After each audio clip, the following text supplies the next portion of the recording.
이 새벽에 하나님께서 우리에게 주신 말씀은 예레미야 11장부터 13장까지의 말씀 가운데 예레미야 11장 9절, 10절 두 절의 말씀입니다. 구약성경 1069쪽입니다. 구약성경 1069쪽 예레미야 11장 9절, 10절 두 절의 말씀입니다. 예레미야 11장 9절, 10절 두 절의 말씀입니다. 구약성경 1069쪽 예레미야 11장 9절, 10절 두 절의 말씀입니다.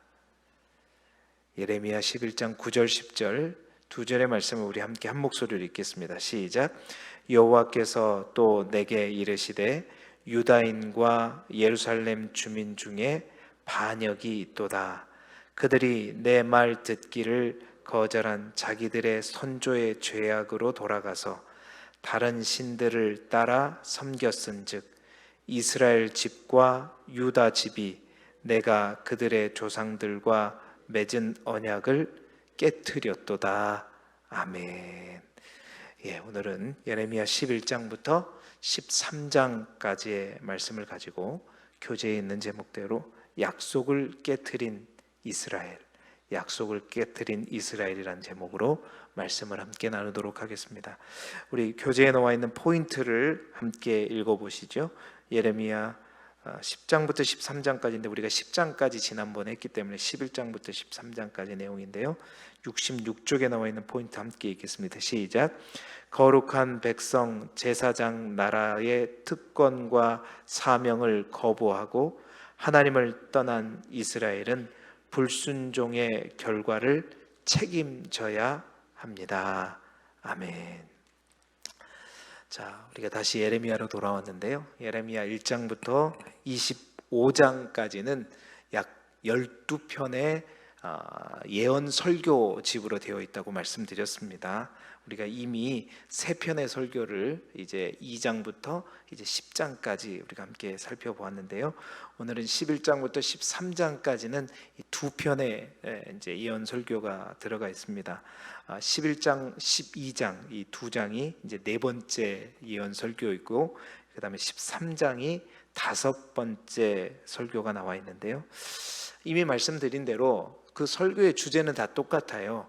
남유다를 향한 심판과 멸망의 메시지입니다. 그러니까 남유다 이제 곧 멸망을 앞에 두고 있는 남유다를 향한 심판과 멸망의 메시지는 똑같은 내용인데 11장과 12장에 있는 4번째 설교는 하나님과 맺은 언약을 파기한 유다 백성들을 향한 경고의 메시지가 나와 있고요.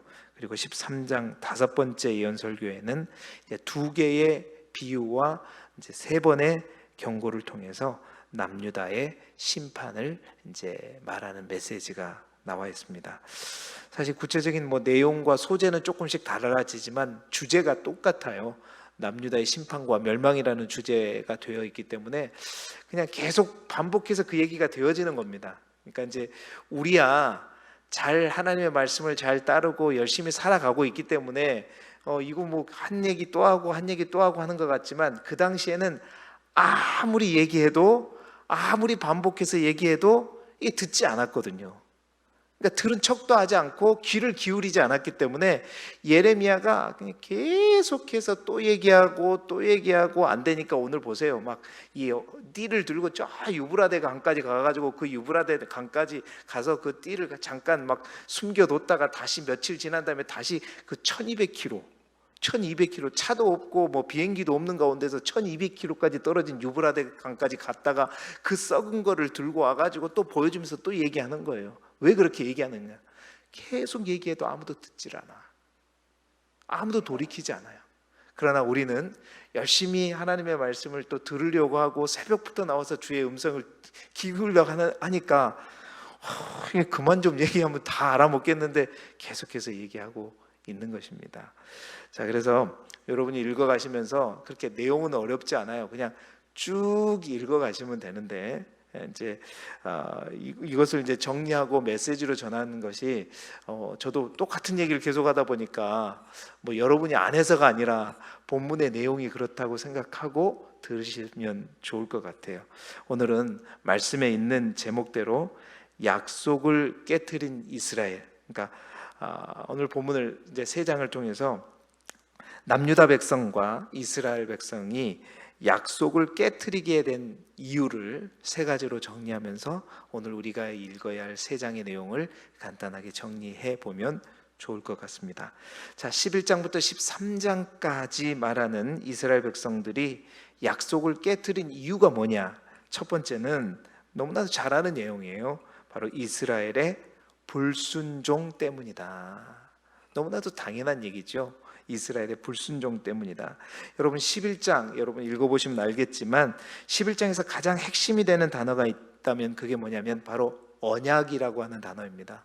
여러분 예레미야에 이 언약이라는 단어를 쫙 검색해 보면 총 몇 번이 나오냐면 23번 정도 나오는데 그 중에 7번이 바로 이 11장에 들어가 있어요. 그러니까 이 11장은 이 언약이라는 이 두 글자를 가지고 이제 이 언약을 어떻게 이스라엘 백성들이 깨버렸는가에 대해서 이제 집중하고 있는 것이죠.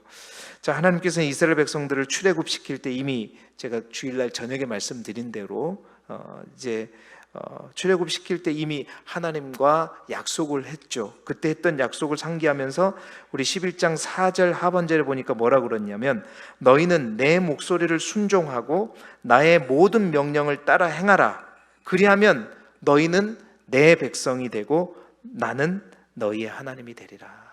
그러니까 출애굽기 19장 5절 6절에 있는 말씀대로 너희가 내 말과 내 언약을 지킬 때 너희가 내 소유가 되고 내 백성이 되고 제사장의 나라가 될 것이다 하는 그 약속을 상기하면서 지금 이 말을 하고 있는 겁니다. 하나님께서 그렇게 약속을 해줬단 말이에요. 그러니까 그 약속을 할 때 중요한 조건이 있다면 뭐냐? 바로 언약의 말, 내 언약, 내 말을 듣는 거예요. 순종한, 듣는 건 그냥 귀로 그냥 듣는 것이 아니라 삶으로 지켜내는 거예요. 이걸 뭐라 그래요? 우리는 순종이라고 그러잖아요. 순종이 조건이었단 말입니다. 그래서 그 언약을 깨지 않기 위해서는 어떻게 하는가? 순종해야죠. 열심히 순종해야 되는데 그 하나님께서는 그 이스라엘 백성들이 그 언약을 순종할 수 있도록 어떠한 수고와 어떠한 열심을 가졌는가? 먼저 그것부터 말하고 있어요. 예레미야 11장 7절에 보시게 되면 하나님께서 이스라엘 백성들이 이 언약을 깨트리지 않기 위해서 어떻게 했느냐 말씀하고 있는데 내가 내 조상들을 애굽 땅에서 인도하여 낸 날부터 오늘까지 하나님이 어떻게 했냐고 말하냐면 간절히 경계했다. 여기서 간절이란 말은 원어적 의미로 보게 되면 확실하게 경고했다. 내가 뭐 대충 뭐 돌려서 말하고 뭐 간접적으로 말하고 이런 게 아니라 내가 단도직입적으로 확실하게 말했다. 이게 간절히 말했다는 뜻입니다. 뿐만 아니라 끊임없이 경계했다. 끊임없이 경계했다는 것은 거듭거듭 말하고 또 말하고 또 말하고 안 되면 또 이렇게 말하고 또 말하고 이렇게 말했다. 뭐라고요? 너희는 내 목소리를 순종하라. 너희는 내 목소리를 순종하라고 그렇게 간절히 경계하고 끊임없이 거듭되게 경계했음에도 불구하고 결국 그들이 어떻게 했느냐? 이스라엘 백성을 포함한 남유다 백성은 11장 8절을 보세요. 결국 그들이 순종하지 아니하며 귀를 기울이지도 아니하고 각각 그 악한 마음에 완악한 대로 행하였다. 그래서 결국 어떻게 됐냐? 11장 10절 우리가 읽었잖아요. 그러한 이스라엘 백성들의 불순종으로 인해서 결국은 하나님의 언약이 깨져버렸다는 거예요. 그러니까 더 이상 그 출애굽기에 했었던 너희와 했던 그 약속은 유효한 게 아니라 이제 그 약속은 완전히 파기되어 버렸다. 깨져버리게 되었다라고 얘기하는 거예요. 결국 뭐 때문이에요? 불순종 때문에. 자, 여러분 이스라엘 백성과 하나님의 언약이 깨진 첫 번째 이유가 바로 불순종 때문입니다. 하나님께서 간절히 경계하고 끊임없이 경계했음에도 불구하고 불순종했던 이유가 뭘까? 그것은 바로 눈에 보이지 않는 하나님의 약속이 아니라 눈에 보이는 현실을 이스라엘 백성들이 끊임없이 바라보았기 때문인 거죠. 그러다 보니까 하나님과의 그 언약을 어떻게 해요? 헌신짝 버리듯 버려버리고 이방인들의 길을 따라서 그들이 섬기는 다른 신, 바로 바알을 따랐던 거예요. 자, 그렇다면 여러분, 눈에 보이는 현실을 바라본다는 의미는 무슨 의미일까? 여러분, 이스라엘 백성들이 바보는 아닐 거 아닙니까? 우리도 마찬가지요. 우리가 바보가 아닌 이상 하나님께서 내 말에 순종해라, 그럼 내가 이만한 복을 줄 것이다, 지금으로부터 1000대에 이르기까지 복을 줄 것이다, 이런 약속들을 어기는 사람들이 누가 있을까요? 오늘도 마찬가지고 그때도 마찬가지고. 왜 불순종하게 되느냐? 무엇 때문에 불순종하게 되느냐? 그 이유를 저는 오늘 예레미야의 고백록으로 삽입된, 이미 주일날 저녁에 여러분과 함께 나누었던 11장 18절부터 23절의 내용을 통해서 찾을 수 있어요. 예레미야를 죽이기 위해서 음모를 꾸몄던 예레미야 고향 사람들에 관한 이야기가 있잖아요. 아스돗 사람들이 예레미야를 죽이기 위해서, 왜? 저와 같은 매국노가 우리 마을에 있었다는 것을 용납이 안 되는 거예요. 그래서 이 도살할 양같이 조용히 아무도 모르게 끌고 가서 죽이려고 했는데, 그것을 나를 죽이려고 하는 거구나 하는 것을 누가 깨닫게 하셨어요? 하나님께서 깨닫게 하셔가지고 극적으로 그 음모로부터 탈피하게 되면서 하나님 앞에 간구하는 그 내용이 나와 있는 내용입니다. 자, 그것을 통해서 우리가 알 수 있는 거, 왜 우리가 불순종하는가? 바보가 아닌 이상 하나님께서 복 준다는데, 하나님께서 복을 우리에게 넘치도록 부어주신다는데 왜 우리가 그것을 불순종하게 돼요? 그것은 다름이 아니에요. 결국은 우리 안에 있는 두려움 때문이에요. 그 하나님의 일을 하는 사람들, 하나님의 뜻에 따라 사는 사람들, 그러니까 하나님의 말씀대로 살아가려고 할 때 우리가 반드시 감수해야 될 게 있어요. 그게 뭐냐? 적어도 이 세상에서 하나님의 말씀대로 순종하는 삶을 온전히 살아가야 할 때 우리가 감수해야 될 게 뭐냐면 반대와 핍박, 내지는 저항과 반발, 갈등과 손실이에요. 우리 교회 안에서 그 하나님의 뜻을 따라갈 때는 이런 저항과 갈등들을 별로 겪지 못하죠. 왜? 다 우리가 그렇게 살아가기를 생각하는 그런 사람들이기 때문에. 그러나 이 세상 속에서 하나님의 정의와 공의대로 사랑을 실천하고 행해 가다 보면 여러분, 우리는 끊임없는 반대와 핍박을 만나게 돼요. 또한 그 일들을 하나님의 말씀대로 살아가려고 하다 보면 우리가 끊임없이 뭘 감수해야 되냐면 손해를 감수해야 돼요. 왜? 이 시대가 악하기 때문에. 이 시대라고 하는 세상은 어둠의 영이 틈타고 어둠의 영이 다스리는 이 시대는 하나님과 반대쪽에 있기 때문에 그 말씀에 따라서 온전히 순종하는 삶을 살려고 하다 보면 반드시 예레미야가 만난 것처럼 그러한 핍박과 어려움과 저항과 갈등. 여러분, 그런데 우리가 이런 저항과 갈등을 감수하면서 살아가고 싶은 사람이 누가 있어요? 좋으면 좋은 대로, 평안한 대로, 하던 대로, 좋은 게 좋은 거라고 생각하고 그냥 그렇게 순응해서 살아가기를 원하지, 그냥 내가 트러블 메이커가 돼가지고 맨날 저 사람은 문제를 일으키고 갈등을 일으키는. 근데요, 하나님의 말씀대로 살아가려다 보면 그런 것들을 우리가 만날 수밖에 없단 말이에요. 근데 그것을 안 만나려고 하니까, 그것을 비켜가고 남들이 하는 것처럼 똑같이 그렇게 살아가고 똑같이 행하려고 하다 보니 어떻게 해요? 우리가 하나님의 말씀에 순종하는 것이 아니라 불순종할 수밖에 없다는 거예요. 내년 3월에 대선이 있지 않습니까? 이제 대선 때문에 저기 여권이나 야권이나 지금 이제 후보를 가리기 위해서 여러분 뉴스가 이번 추석 되면 또 추석 밥상에 또 어떤 주제가 올라가느냐에 따라서 뭐가 묻혔다 이런 얘기 많이 있잖아요. 제가 지난 2주 전에 개혁에 대해서 얘기했지 않습니까? 진정한 개혁이 뭐냐? 그런 생각이 들어요. 여권이 됐든 야권이 됐든 뭘 해야 될지, 뭘 고쳐야 될지 모르는 사람은 저는 아무도 없다고 생각해요. 다 알아요. 그들이 바보입니까? 다 고등교육을 받았고 그들이 우리보다 다 똑똑한, 정말로 우리가 이 고흥지역에서 1등을 해도 들어갈까 말까 하는 그런 대학을 다 나온 사람들이에요. 바보가 아닌 이상 다 알아요. 그런데 그들이 이 시대를 변화시키지 못하고 새롭게 개혁하지 못하는 이유가 뭘까? 똑같은 거라고 생각해요. 그 일을 행할 수 있는 사람과 못하는 사람의 차이는 그러한 반대와 핍박과 저항과 갈등과 손해를 감수하느냐, 그것을 감수하고 나에게 피해가 오고 손해가 오고 내가 꼭 저항이 되고 막 뭔가, 왜냐하면 기존의 기득권들이 그걸 다 잡고 있는데 그걸 변화시킨다는 것은 그들의 반발을, 우리가 그 사람들이 반발을 다 몸으로 떠안고 가지 않으면 절대 변화는 없는 거죠. 변화는 없는. 저는 그래도 제가 이 전라도 지역에 사는 걸 항상 고마워해요. 감사해요. 그래도 우리 쪽은 이 개혁이라는 두 글자하고 가깝잖아요. 목사가 정치색을 내면 안 되는데 그래도 너무 감사하단 말이에요. 어찌됐든 간 그런 것들을 감수하지 않기 때문에 그냥 그 사람들이 하던 대로 나도 똑같이 기득권층과 결탁하고 그렇게 하면 절대 변화는 없는 거죠. 순종과 불순종도 마찬가지예요.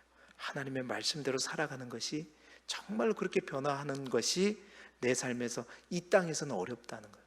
그러나 그것들을 온전히 감수하며 나아갈 때 순종할 수 있는 것이고, 그 순종으로 인해서 가정이 변화될 수 있는 것이고, 지역이 변화될 수 있는 것이고, 나라와 민족이 변화될 수 있는 것이죠.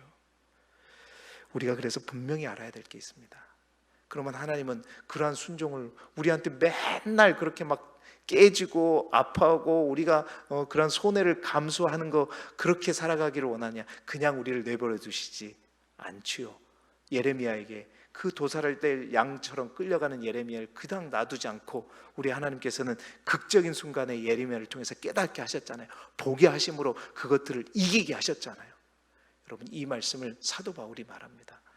로마서 8장 36절 37절에 보면 기록된 바 우리가 종일 주를 위하여 죽임을 당하게 되며 도살당할 양같이 여김을 받았나이다 함과 같으니라. 그러나 이 모든 일에 우리를 사랑하시는 이로 말미암아 우리가 어떻게 한다? 넉넉히 이기느니라. 그러니까 하나님은 무조건 순종하라는 것이 아니라 우리가 해보지 않기 때문이라는 거죠. 우리가 그것을 감수하지 않으려고 하기 때문이라는 거죠.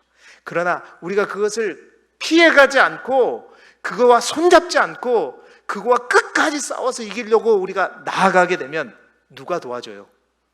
우리 주님이, 하나님께서 넉넉히 이길 수 있도록 우리와 함께 하신다는 거예요.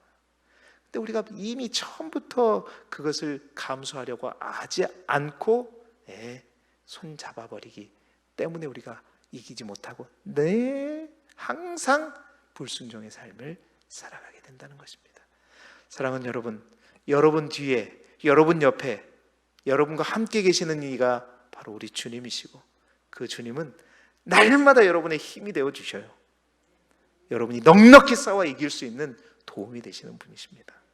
오늘도 여러분이 항상 깨지고 항상 이기지 못한 그런 죄가 있다면 넉넉히 이기게 하시는 우리 주님으로 말미암아 반드시 이겨내고 그러므로 순종할 수 있기를 그리스도 예수 이름으로 축복합니다.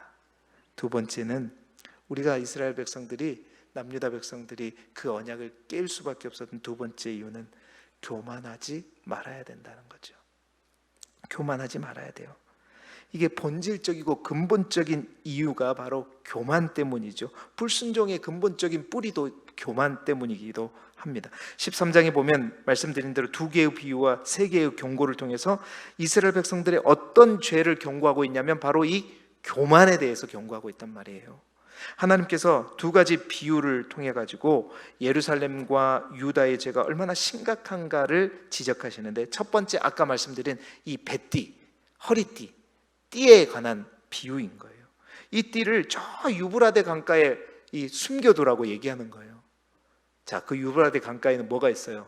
물이 있잖아요. 습기가 있잖아요.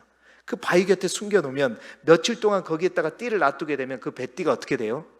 물과 만나게 돼서 곰팡이가 들고 완전히 썩어지게 되겠죠. 그러니까 며칠 있다가 다시 그 1200km를 가가지고 그 썩은 뱃띠를 들고 오라는 거예요.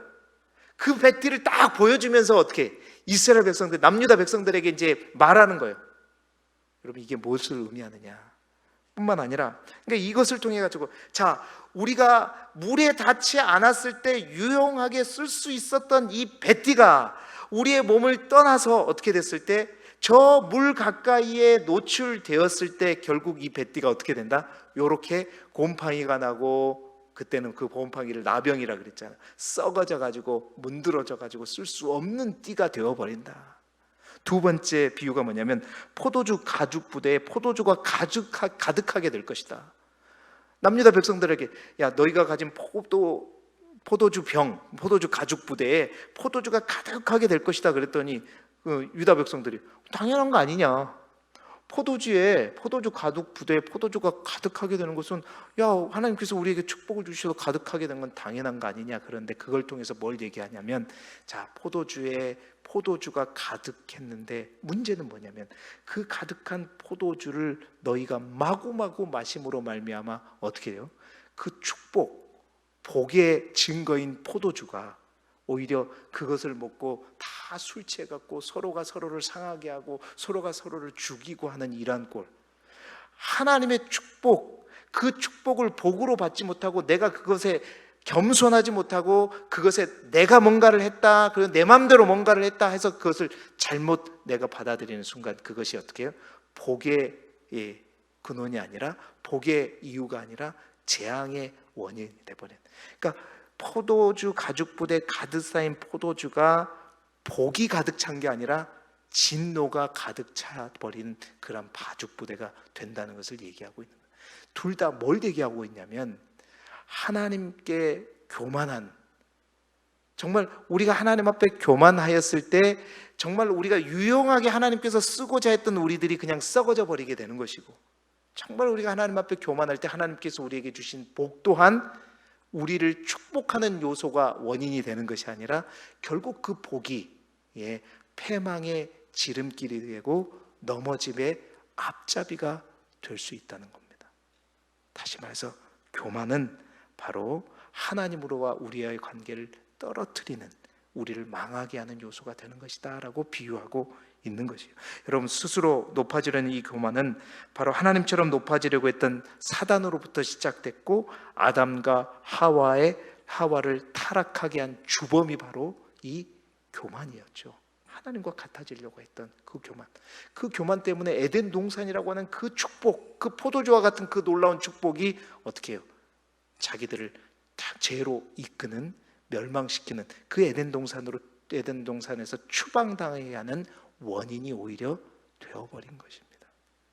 그래서 13장 15절에 뭐라 그래요? 너희는 들을지어다, 귀를 기울일지어다, 뭐하지 말지어다, 교만하지 말지어다 말하고 있고, 13장 18절에 너는 왕과 왕후에게 전하기를 스스로 낮추어 앉으라, 관 곧 영광의 면류관이 내려졌다 하라. 겸손하라는 거예요. 교만하지 말라는 겁니다. 사랑하는 성도 여러분, 우리 모두가 썩은 배띠가 되지 않기를 소망합니다. 썩은 그 배띠를 띠고 있는 예레미야가 지금 하나님에게 비유되고 있는 거고, 이 배띠가 바로 이스라엘 백성에게 비유되는 거예요. 정말로 이 배띠가 사람의 몸에 붙어 있을 때는 배띠로서 유용하지만, 그 배띠가 사람으로부터 하나님으로부터 떠나게 될 때 결국 그 배띠는 세상의 습기와 세상의 물기를 빨아들이는 순간 어떻게 된다는 거예요? 다 썩게 돼서 못 쓰게 된다는 것입니다. 사랑하는 성도 여러분, 교만은 패망의 선봉이요, 거만한 마음은 넘어짐의 앞잡이라는 거예요. 하나님이 주신 기회와 하나님이 주신 축복이 오히려 나를 넘어뜨리게 하고 나를 망하게 하는 그 시작이 되지 않도록, 그 동기가 되지 않도록 더욱더 날마다 때마다 하나님 앞에 겸손함으로 나아가는 오늘 이 하루의 삶을 살아가시는 저와 여러분이 되시기를 주님의 이름으로 축복합니다. 마지막 세 번째로, 무엇 때문이냐? 무엇 때문에 이스라엘 백성들이 그 언약에 완전히 깨어지게 되었는가? 바로 습관적인 불순종과 교만 때문입니다. 여러분, 불순종과 교만이 이스라엘과 또 하나님의 백성과의 언약을 깨는데 큰 요인이 된 것이 사실인데, 이게 진짜 문제는 뭐냐면 인간은 연약해서 불순종할 수 있어요. 또 교만해질 수 있습니다. 그런데 진짜 그걸 돌이킬 수 없는 죄가 되는 이유는 이게 습관적이기 때문에.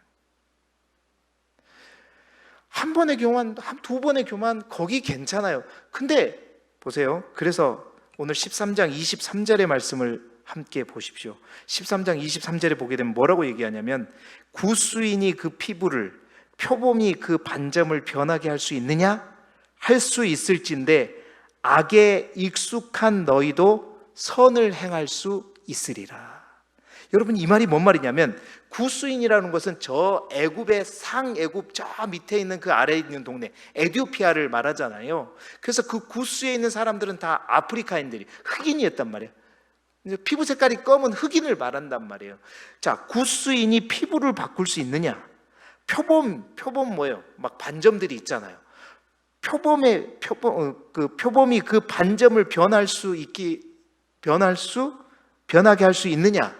그것을 만약에 할 수 있을진데, 그것을 할 수 있다면 악에 익숙한 너희다. 여기서 악에 익숙한 너희단 말은 악을 끊임없이 아까 말했던 것처럼 한 번, 두 번이 아니라 악에 익숙하단 말은 습관적인 악을 말하는 거예요. 습관적인 교만, 습관적인 불순종. 그러니까 한두 번이 아니라 습관적으로 악을 행하는 이 모든 것으로부터 선을 행할 수 있으려면 그 가능성이 어떻게 되냐면 구스인들이 피부를 하얗게 만들든지 아니면 표범이 그의 반점을 변하게 할 수 있는 요게 된다 그러면 습관적인 죄에 빠진 사람들이 선을 행할 수 있을 것이다 라고 말하는 거예요. 그만큼 습관적인 죄, 습관적인 교만, 습관적인 불순종이 얼마나 돌이키기가 어렵고 치명적인 죄인가를 보게 되는 거예요. 여러분, 하나님께서 애초부터 에덴 동산에부터 끊임없이 하나님의 백성들은, 사람은요, 하나님과의 그 약속을 깨기 위해서 열심히 불순종하고 열심히 교만했단 말입니다. 그런데 하나님께서 그 교만 한 번, 두 번 가지고 너 끝났다, 언약을 깨버리고 그러지 않았어요. 그래도 선택하시고, 그대로도 구원하시고, 그래도 이끄시고, 그래도 다시 말씀하시고, 그래도 안 되니까 또 이 선지자 보내시고, 또 이 왕을 세워서 또 고치시고, 그렇게 고치고 서두에 제가 말씀드렸던 것처럼 끊임없이 그렇게 해도 이게 습관이 되어버리는 거예요. 아, 하나님이 또 용서해 주시네, 이래도 되는 거네. 그러다 보니까 그냥 자연스럽게 또 교만하고 또 불순종하고 또 하나님 앞에 천부의 의지 없어서 흔들고 오고. 여러분, 하나님의 용서는 끊임없지만 반복되지만 반드시 뭐가 있다. 우리가 예언서를 통해서 보면 끝이 있어요. 끝이 있단 말입니다. 그 끝에 지금 유다 백성들이 도다른 거예요. 교만 한 번, 불순종 한 번이 문제가 아니라 그렇게 끊임없이 말씀했음에도 불구하고 습관적인 죄 때문에 결국 그들은 포로로 끌려가게 되는 거예요. 그런데 여러분, 미리 봅시다.